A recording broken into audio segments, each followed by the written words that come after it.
Students, मैं Manoj sir आप सभी का पुनः आपके अपने यूट्यूब चैनल कॉमर्स गुरु में स्वागत करता हूं। दोस्तों, आज के इस वीडियो में मैं झारखंड शैक्षिक अनुसंधान एवं प्रशिक्षण परिषद रांची झारखंड का जो मॉडल प्रश्न है वाणिज्य विषय का यानी अकाउंटेंसी का, ये जो आप देख सकते हैं अकाउंटेंसी सब्जेक्ट है, इसके कुल 40 बहुविकल्पी प्रश्नों के सेट को लेकर के इस वीडियो में मैं आया हूं। तो यदि आप मेरे चैनल पर नए हैं तो सबसे पहले आप चैनल को सब्सक्राइब कर लीजिए और ऐसे ही मॉडल सेट और कॉमर्स के कंटेंट प्राप्त करते रहिए। तो आइए चलते हैं और देखते हैं कि इस मॉडल सेट में कौन कौन से प्रश्न हैं और उसके कौन कौन से संभावित उत्तर होंगे। तो जो सबसे पहला प्रश्न है, निम्न में से कौन लाभ न कमाने वाली संस्था नहीं है। ठीक है, which of the following is not an profit organisation.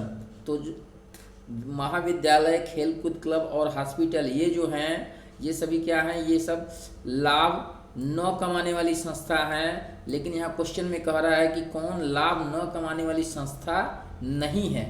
तो आप इसके उत्तर को आप जान गए होंगे। इसका सही जो विकल्प होगा ऑप्शन सी, मारुति उद्योग। चलिए सेकंड क्वेश्चन की ओर चलते हैं। दूसरा प्रश्न है, झारखंड अद्वित परिषद है, झारखंड एकेडमिक काउंसिल इज। तो झारखंड एकेडमिक काउंसिल क्या है? यह एक गैर व्यापारिक संस्था है। ठीक है, ये क्या है? गैर व्यापारिक संस्था है झारखंड। ये जो आपका झारखंड अद्वित परिषद है, ये क्या है? गैर व्यापारिक संस्था है। ये लाभ के उद्देश्य से नहीं बनाई गई है। क्वेश्चन नंबर 3 देखते हैं। क्वेश्चन नंबर 3 है, साझेदारी समझौता हो सकता है, पार्टनरशिप एग्रीमेंट कैन बी। तो जो साझेदारी समझौता है वो मौखिक भी हो सकता है और लिखित भी हो सकता है। तो ओरल और रिटन दोनों हो सकता है। तो इसका जो सही उत्तर होगा मौखिक या लिखित, ओरल या रिटन। क्वेश्चन नंबर 4 है, एक सामान्य साझेदारी में साझेदारों की संख्या अधिकतम हो सकती है। तो जो सामान्य साझेदारी है उसमें साझेदारों की जो अधिकतम संख्या है वो 50 है, 50 है। ये जो है पहले जो है ये मैक्सिमम जो लिमिट थी वो 20 थी, लेकिन अब जो है इसको 50 कर दिया गया है। अगला प्रश्न है, ख्याति है। ख्याति क्या है? मूर्त संपत्ति, अचल संपत्ति, चालू संपत्ति, इनमें से कोई नहीं। तो जो ख्याति है आप जानते हैं, न तो मूर्त संपत्ति है, न तो अचल संपत्ति है, न तो चालू संपत्ति है। तो यानी इनमें से जो कोई नहीं ऑप्शन है वो सही है। आप जानते हैं ख्याति क्या है? ख्याति क्या है? ख्याति एक अमूर्त संपत्ति है जो कि किसी ऑप्शन में यहाँ नहीं दिया हुआ है। इस वजह से इसमें से कोई नहीं जो है ऑप्शन वो सही है। क्वेश्चन नंबर 6 देखिए, पिछले 3 वर्षों का लाभ आपको दिया हुआ है, 6,000 रुपये, 13,000 रुपये और 8,000 रुपये। ख्याति मूल्य औसत लाभ के 2 वर्षों का क्रय पर होगा, यानी ख्याति की गणना हमें करनी है गुडविल। तो इसके लिए हम क्या करेंगे? सबसे पहले हम यहाँ क्या करेंगे? सबसे पहले आप जानते हैं हम यहाँ पे क्या निकालेंगे? औसत लाभ। जो हमारा औसत लाभ होगा वो हम सबसे पहले ज्ञात करेंगे। तो हमारा जो एवरेज औसत होगा, यानी हमारा जो एवरेज प्रॉफिट होगा, जो हमारा जो एवरेज प्रॉफिट होगा वो क्या होगा? टोटल आपका प्रॉफिट हो जाएगा। यानी आप तीनों साल के प्रॉफिट को जोड़ करके उससे डिवाइड कर देंगे कुल वर्षों की संख्या, यानी नंबर ऑफ ईयर। तो टोटल जब इसको करेंगे 6,000 रुपये, 13,000 रुपये प्लस 8,000 रुपये, तो ये कुल हो जाएगा आपका 27,000 रुपये हो जाएगा, 27,000 रुपये। और इसके बटे आप कर देंगे, यानी 3 साल का ये लाभ है। तो ये आपका जो उत्तर आएगा 9,000 रुपये आ जाएगा। अब 9,000 रुपये में करना क्या है आपको? नीचे दिया हुआ है क्वेश्चन में कि 2 ईयर का आपको परचेस करना है, 2 ईयर। तो जो आपका 9,000 रुपये आया था एवरेज प्रॉफिट, उसको आप क्या करेंगे? ख्याति जब गणना करेंगे तो हम एवरेज प्रॉफिट में क्या करते हैं? नंबर ऑफ ये जो आपका क्रय वर्षों की संख्या होती है उससे मल्टीप्लाई कर देंगे। तो आपका 9,000 गुणे 2 यानी हो जाएगा आपका 18,000 रुपये। तो अब ऐसा आप उत्तर में देखिए 18,000 रुपये का कौन सा विकल्प सही है? आपको दिख जाएगा कि ऑप्शन डी जो है वे आपको सही है। तो इसका जो सही उत्तर होगा वो ऑप्शन डी होगा। अगला प्रश्न है क्वेश्चन नंबर 7, फर्म के लिए आहरण पर ब्याज है। तो जो फर्म होती है उस पर जो आहरण पर ब्याज मिलता है वो फर्म के लिए क्या होगी, एक प्रकार की ये आय होगी, इनकम। ठीक है, तो 7 का जो है सी सही है। क्वेश्चन नंबर 8 देखते हैं। एक्स और वाई 2:3 के अनुपात में लाभ बांटते हैं। भविष्य में उन्होंने समान अनुपात में लाभ बांटना तय किया है। कौन साझेदार किस अनुपात में त्याग करेगा। तो जब आप देखिए यहाँ जो रेशियो है 2:3 है, आपको इजी तरीका बताते हैं, यानी बिना कैलकुलेशन किए आप इसको आसानी से कर सकते हैं। ये 2 हैं, ये 3 है, यानी ज़्यादा किसका है, वाई का। तो सेक्रीफाइस भी कौन करेगा, वाई ही करेगा बराबर करने के लिए। एक्स जो है ये गेन करेगा और ये वाई जो है ये त्याग करेगा। तो यहाँ देख लीजिए वाई जो है, वाई 2 ही हैं, तो वाई जो है इसको जब कैलकुलेट करेंगे आप तो वही आ जाएगा आपका ऑप्शन सी जो होगा, ऑप्शन सी वो आपका करेक्ट हो जाएगा। ऑप्शन सी है वाई सेक्रीफाइस 1/10। ठीक है, अगले प्रश्न की ओर चलते हैं। क्वेश्चन नंबर 9, लाभ प्राप्ति अनुपात की गणना की जाती है। लाभ प्राप्ति अनुपात की गणना किस पे की जाएगी, ये जो है लाभ प्राप्ति अनुपात की गणना आप जानते होंगे किसी साझेदार के अवकाश ग्रहण करने पर की जाती है।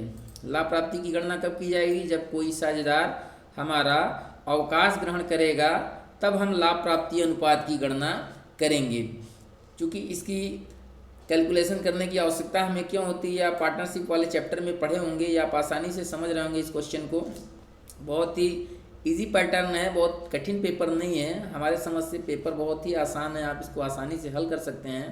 क्वेश्चन नंबर 10 देखिए। अ तथा व साझेदार हैं जो 5:4 के अनुपात में लाभ बांटते हैं।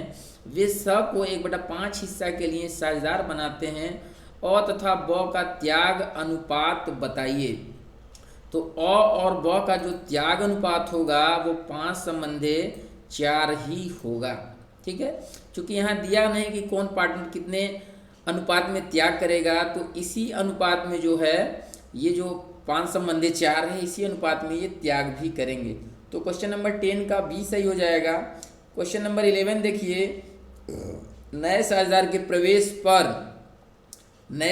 प्रवेश पर क्या होता है, हमारा पुराना जो साझेदारी है वो समाप्त हो जाएगी, यानी ऑप्शन बी जो है वो सही हो जाएगा। पुराने साझेदारी का समापन हो जाएगा, old partnership dissolved. Question number 12 है। ए, बी और सी 5:3:2 के अनुपात में लाभ बांटते हैं। लाभ बांटते हुए साझेदार हैं। ए अवकाश ग्रहण करता है, प्राप्ति अनुपात ज्ञात कीजिए। तो यहाँ पे लाभ प्राप्ति अनुपात पूछ रहा है। ठीक है, ए बी जो है सी 5:3:2 के अनुपात में साझेदार हैं, इनका लाभ प्राप्ति अनुपात कितना होगा। ऑप्शन की ओर देखते हैं तो इनका जो लाभ प्राप्ति अनुपात होगा वो ऑप्शन ए सही है, 3:2, यानी 3:2 ये है जो है ऑप्शन आपका सही है। रेशियो जो कैलकुलेट करने का तरीका है वो बहुत ही आसान है, उसके 3-4 मेथड हैं, आप इसको पढ़े होंगे पार्टनरशिप वाले चैप्टर में। अगले प्रश्न की ओर चलते हैं। Question number 13। आर एस तथा टी का पुराना लाभ विभाजन अनुपात 2:1 है। एस की सेवानिवृत्ति के बाद उनका लाभ विभाजन अनुपात 3:2 है। अधिलाभ अनुपात यानी गेनिंग रेशियो पूछ रहा है आपसे। गेनिंग रेशियो आप जानते ही हैं, लाभ अनुपात क्या होता है, नया अनुपात माइनस पुराना अनुपात। तो इसको आप हल करेंगे तो 13 का जो हो जाएगा आपका ऑप्शन सी 1:1, यानी ये जो बराबर है ये आपका सही है। इनका जो लाभ विभाजन अनुपात है वो 3:2 है और अधिलाभ अनुपात जो होगा वो 1:1 ही होगा। क्वेश्चन नंबर 14 देखिए। किसी साझेदार के अवकाश ग्रहण पर ख्याति का लेखांकन किस प्रकार किया जाता है। तो जब कोई भी साझेदार अवकाश ग्रहण करेगा तो उसकी जो एंट्री बनेगी वो एंट्री क्या होगी, gaining partners capital account debit to retiring partners capital account. तो 14 का जो है सी सही हो जाएगा। क्वेश्चन नंबर 15 देखिए। लाभ प्राप्ति अनुपात की गणना किस प्रकार की जाती है। लाभ प्राप्ति अनुपात की गणना यानी आपको गेनिंग रेशियो का फार्मूला बताना है। तो जो गेनिंग रेशियो का फार्मूला है आप जानते हैं, नया अनुपात माइनस पुराना अनुपात, new ratio minus old ratio. तो इसका ऑप्शन बी जो है वो सही है, 15 का बी। अब आते हैं अगले प्रश्न की ओर। Question number 16। साझेदार की मृत्यु पर अंतिम भुगतान होता है। तो आप जानते हैं साझेदार की जब मृत्यु होती हो तो उसका भुगतान जो होता है निष्पादक खाते से किया जाता है, यानी एक्सक्यूटर अकाउंट के हिसाब से। तो इसका जो ऑप्शन बी है एग्जीक्यूटर्स जो है उसके हिसाब से ये चलेगा। तो साझेदार की मृत्यु पर अंतिम भुगतान जो होगा निष्पादक खाते से ही होगा। क्वेश्चन नंबर 17 देखिए, पुनर्मूल्यांकन खाता किस समय तैयार किया जाता है। तो जो पुनर्मूल्यांकन खाता है इन सभी कंडीशनों में तैयार किया जाता है। आप जानते ही हैं नए साझेदार का जब प्रवेश होगा, किसी साझेदार की अवकाश हो या फिर किसी साझेदार की मृत्यु हो। तो ये जो सभी ऑप्शन हैं वे सभी ऑप्शन सही हैं, तो ऑल ऑफ दिस जो है वो करेक्ट ऑप्शन कहलाएगा। क्वेश्चन नंबर 18 देखिए, कंपनी के आर्थिक चिट्ठे के संपत्ति पक्ष में चालू संपत्ति में शामिल है। तो आर्थिक चिट्ठे के संपत्ति पक्ष में जो चालू संपत्तियां हैं उसमें कौन सा शामिल होगा, तो वो होगा ये सभी, यानी आपका जो है ये सभी वाला ऑप्शन सही है। इसमें जो है आपके विविध देनदार भी होंगे, हाथ में रोकड़ होगा और स्टॉक होगा। ये सभी जो है चालू संपत्तियों के अंतर्गत दर्शाए जाते हैं। अब आइए क्वेश्चन नंबर 19। क्वेश्चन नंबर 19 क्या कह रहा है? क्वेश्चन नंबर 19 कह रहा है कि आदर्श तरल अनुपात है, the ideal liquid ratio is. तो आप जानते हैं आदर्श तरल अनुपात क्या है। आदर्श तरल अनुपात कितना है आपको पता होगा, 19 का जो है 20 सही है ऑप्शन 1:1। ठीक है, क्वेश्चन नंबर 20 पर आइए। 20वां क्वेश्चन है इन्वेंट्री आवर्त अनुपात का सूत्र। क्वेश्चन नंबर 20 है इन्वेंट्री आवर्त अनुपात का सूत्र। Formula of inventory turnover ratio is. तो इसका जो पहला वाला है ऑप्शन ए, बेचे गए माल की लागत, ये जो ऑप्शन है आपका वो सही है, भागे औसत stock, cost of revenue of operation upon average inventory. ये जो है ऑप्शन आपका 20 का 1A यानी 20 का ए वो करेक्ट ऑप्शन है। अब आइए क्वेश्चन नंबर 21, कंपनी होती है, ए कंपनी इज। तो जो कंपनी होती है आपको पता है कृत्रिम वैधानिक व्यक्ति है, तो इसका जो ऑप्शन सी है वो सही है, कृत्रिम वैधानिक व्यक्ति, एन आर्टिफिशियल लीगल पर्सन। ठीक है, क्वेश्चन नंबर 22 की ओर चलिए। क्वेश्चन नंबर 22 क्या कर रहा है कि निजी कंपनी के अधिकतम सदस्यों की संख्या कहाँ तक सीमित है। तो जो निजी कंपनी होता है उसके सदस्यों की जो अधिकतम संख्या होती है वो कंपनी अधिनियम के अनुसार 200 व्यक्तियों तक सीमित है, यानी 200 सदस्यों की संख्या हो सकती है। ठीक है, आइए क्वेश्चन नंबर 23, 23वां प्रश्न है अंशधारियों को प्राप्त होता है। बहुत ही आसान प्रश्न है, आपको पता होगा अंशधारियों को क्या प्राप्त होता है। अंशधारियों को लाभांश प्राप्त होता है, डिविडेंड। अगला क्वेश्चन है क्वेश्चन नंबर 24 क्वेश्चन है पूंजी का वह भाग जो केवल कंपनी के समापन पर ही मांगा जा सकता है कहलाता है। तो ऐसी पूंजी जो केवल कंपनी के समापन पर मांगी जाती है उसे हम क्या कहते हैं, आपको पता होगा, उसे कहते हैं संचित पूंजी यानी कैपिटल रिजर्व। ये ऐसी पूंजी होती है जब कंपनी का समापन होता है तभी इसको कार्ड अप किया जाता है, अन्यथा इसे मांगा नहीं जाता है। क्वेश्चन नंबर 25 है एक कंपनी अपने अंशों को प्रीमियम पर भारतीय कंपनी अधिनियम 2013 की किस धारा के अंतर्गत जारी कर सकती है। ठीक है, क्वेश्चन बहुत ही आसान है, लेकिन यदि जो व्यक्ति नहीं पढ़ा है उसके लिए थोड़ा सा ये कठिन लग रहा होगा। तो 25 का सी है धारा 52। ठीक है, कंपनी अधिनियम 2013 के अनुसार अंशों का जब प्रीमियम पर निर्गमन किया जाता है उसका डिटेल जो है धारा 52 के अंतर्गत दिया हुआ है कंपनी अधिनियम 2013 के। क्वेश्चन नंबर 26 अंश आवेदन खाता है। अंश आवेदन खाता जो है ये व्यक्तिगत खाता है, पर्सनल अकाउंट। बहुत ही आसान प्रश्न है। क्वेश्चन नंबर 27 अधिकार अंश निर्गमित किए जाते हैं, राइट शेयर इशू टू। तो जो अधिकार अंश होते हैं उसे क्या कहते हैं, पहले आपको बता दें। अधिकार अंश ऐसा अंश होता है जो वर्तमान अंशधारियों को सर्वप्रथम दिए जाते हैं, उनको ऑफर किए जाते हैं, जब यदि वो लेने से इनकार कर देते हैं तब ये किसी और को दिया जाता है। तो इसका जो सही उत्तर है 27 का, वो सी है विद्यमान अंशधारियों को, एग्जिस्टिंग शेयर होल्डर्स। ठीक है, तो अधिकार अंश सबसे पहले किसको निर्गमित किए जाते हैं? विद्यमान अंशधारियों को। क्वेश्चन नंबर 28 है, अंशहरण खाते के शेष को हस्तांतरित किया जाता है। जो अंशहरण खाता होता है उसका शेष किस में जाता है? जब हम अंशों को जब्त कर लेते हैं और उनका जब पुनर्निर्गमन कर दिया जाता है तो उस पर जो लाभ या हानि होता है, एक्चुअल में वो होता लाभ ही है, तो लाभ को हम पूंजी संचय खाते में ट्रांसफर कर देते हैं, कैपिटल रिजर्व अकाउंट में। अगला प्रश्न है क्वेश्चन नंबर 29, ऋणपत्रधारी होते हैं।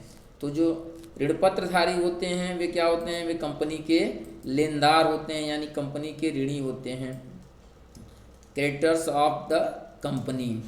क्वेश्चन नंबर 30 है, फटाफट देख लेते हैं इसको। ऋणपत्रों पर ब्याज की दर होती है, rate of interest on debenture is 8। तो जो ऋणपत्रों पर ब्याज की दर होती है वो कितनी होती है? 12%, 20%, 15%। इसमें से आप ऐसे नहीं बता सकते हैं, इसका जो दर होता है वो निश्चित होता है, यानी फिक्स होता है। कौन से ऋणपत्र पर कितना ब्याज दिया जाएगा ये निश्चित पहले से ही कर लिया जाता है। तो 30वां का जो सी ऑप्शन है निश्चित दर, वो सही है। क्वेश्चन नंबर 31, ऋणपत्रों को शीर्षक के अंतर्गत दिखाया जाता है।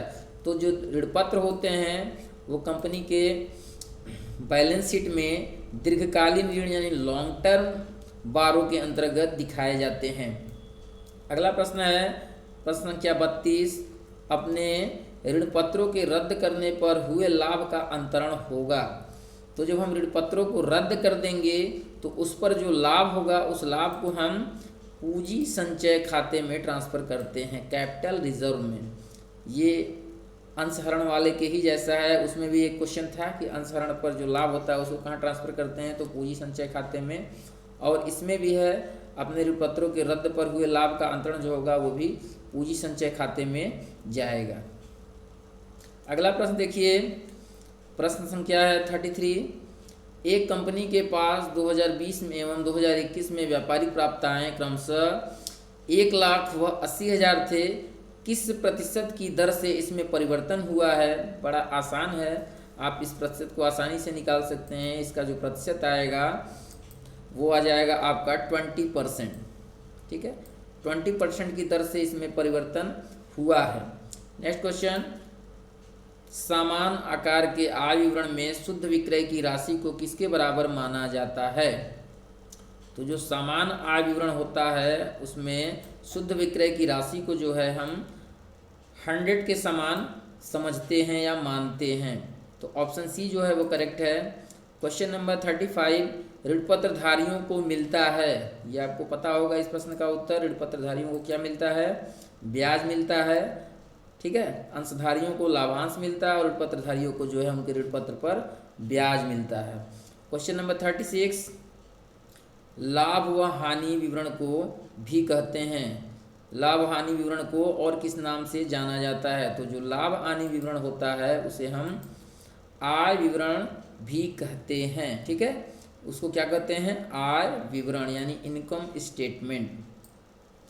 क्वेश्चन नंबर 37 है, इन्वेंट्री में परिवर्तन क्या होता है? इन्वेंट्री में परिवर्तन क्वेश्चन नंबर 37 है। तो जो इन्वेंट्री में परिवर्तन होगा उसका जो सूत्र होगा, उसका फार्मूला जो है वो क्या कहलाएगा? विक्रय की लागत माइनस सकल लाभ, cost of goods sold minus gross profit. ठीक है, ये 37वां प्रश्न हो गया। 38वां प्रश्न है, रोकड़ प्रवाह विवरण संबंधित है, यानी इसको हम अकाउंटिंग स्टैंडर्ड जो है वो किस में है? AS3, AS6, AS9 और AS12। तो जो हमारा लेखांकन मानक है उस किस मानक के अंतर्गत रोकड़ प्रवाह विवरण जो है आता है? तो जो रोकड़ प्रवाह विवरण है वो AS3 के अंतर्गत आता है। तो जो पहला वाला ऑप्शन है वो ऑप्शन करेक्ट है, AS3। ठीक है, रोकड़ प्रवाह विवरण जो है AS3 से संबंधित है। क्वेश्चन नंबर 39, निम्न में से कौन एक गैर रोकड़ मद नहीं है? कौन एक गैर रोकड़ मद नहीं है, यानी कह रहा है कि कौन रोकड़ मद है। गैर रोकड़ मद नहीं यानी कौन रोकड़ मद है। इस क्वेश्चन को आपको आसानी से समझना होगा पहले। तो देखिए, ये जो ह्रास है और ये जो ख्याति है और ये जो अप्राप्त ऋणों का प्रावधान है ये सभी गैर रोकड़ मद हैं, ठीक है। लेकिन क्वेश्चन क्या कह रहा है कि निम्न में से कौन एक गैर रोकड़ मद नहीं है। तो ये जो नकद विक्रय है यानी कैश सेल्स, ये जो है एक गैर रोकड़ मद नहीं है, यानी ये रोकड़ मद है। बाकी नीचे के जो तीन हैं, ख्याति, ह्रास और अप्राप्त ऋण, ये जो है ये गैर रोकड़ मद है, ठीक है। तो क्वेश्चन नंबर 39 हो गया। लास्ट क्वेश्चन हम लोग का क्वेश्चन नंबर 34। लास्ट क्वेश्चन बताने से पहले आपको बता देते हैं कि यदि आप मेरे चैनल पर नए हैं और आपको वीडियो अच्छी लगी हो तो चैनल को प्लीज़ सब्सक्राइब करिए और ऐसे ही कॉमर्स की वीडियो पाने के लिए चैनल से जुड़ जाइए। यदि आपको किसी क्वेश्चन पर समस्या हो, कोई डाउट हो तो आप कमेंट कर से मुझे बता सकते हैं। आइए फटाफट लास्ट क्वेश्चन देख लेते हैं। रोकड़ प्रवाह विवरण तैयार करते समय लाभांश का भुगतान किस प्रकार की क्रिया के अंतर्गत आएगा, ठीक है। आपको एक और चीज़ बता देते हैं कि जो क्लास 10th के कॉमर्स के मॉडल सेट हैं उसको भी मेरे चैनल पर अपलोड कर दिया गया है। तो यदि आपका कोई मित्र भाई क्लास 10th में भी हो तो आप उसको बता सकते हैं, उसको दिखा सकते हैं। तो आप कॉमर्स गुरु चैनल के साथ जुड़ जाइए। लास्ट जो प्रश्न है उसका उत्तर जो है वित्तीय क्रिया, ठीक है, फाइनेंशियल एक्टिविटी। जो रोकड़ प्रवाह विवरण तैयार करते समय लाभांश का भुगतान किस प्रकार की क्रिया के अंतर्गत आता है, वो वित्तीय क्रिया के अंतर्गत आता है। तो इस प्रकार हम लोगों ने 40 बहुविकल्पी प्रश्नों के उत्तर को देख लिया। ऐसे ही प्रश्नों के उत्तर को देखने के लिए आप चैनल के साथ जुड़ जाइए। वीडियो देखने के लिए आप सभी का बहुत बहुत धन्यवाद। मिलते हैं एक और नए मॉडल सेट के साथ, तब तक के लिए नमस्कार।